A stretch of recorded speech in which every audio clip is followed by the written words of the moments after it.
ఇక మార్కాపురం జిల్లా పుల్లల చెరువులోని కస్తూర్బా గాంధీ బాలికల విద్యాలయంలో ఒక బకెట్ నీళ్లు దొరకక విద్యార్థినులు అల్లాడిపోతున్నారు. గత 4 రోజులుగా చుక్క నీరు లేక 300 మంది విద్యార్థినులు అవస్థలు పడుతున్నారు.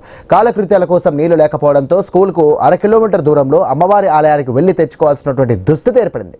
స్కూల్లోని 2 బోర్లు ఎండిపోవడం, సాగర్ నీళ్లు కూడా రాకపోవడంతో ఈ పరిస్థితి తలెత్తిందని ప్రిన్సిపల్ లిల్లీ తెలియజేశారు.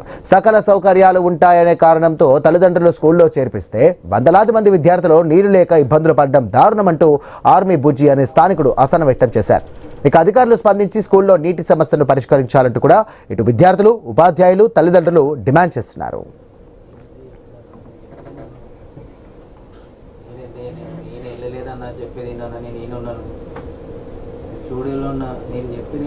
కస్తూర్బా స్కూల్లో ఉన్న చిన్నపిల్లలు స్కూల్లో వాటర్ లేకపోతే ఇలా బకెట్ తీసుకొని రోడ్డుకు పెట్టారు. ఎక్కడొస్తే అక్కడ water.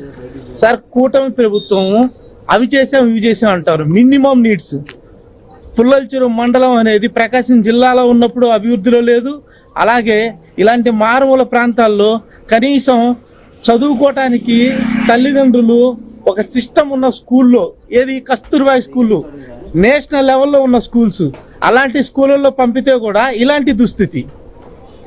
Water provide, ground level water తగ్గుతున్నాయి.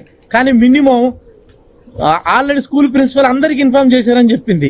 దయచేసి ఇలాంటి సమస్య మళ్ళీ రిపీట్ కాకుండా కూటమి ప్రభుత్వం బాధ్యత తీసుకొని వాళ్ళకి ఖచ్చితంగా పర్మనెంట్ సొల్యూషన్ ఇచ్చేలాగా కృషి చేయాలని కోరుకుంటున్నాను.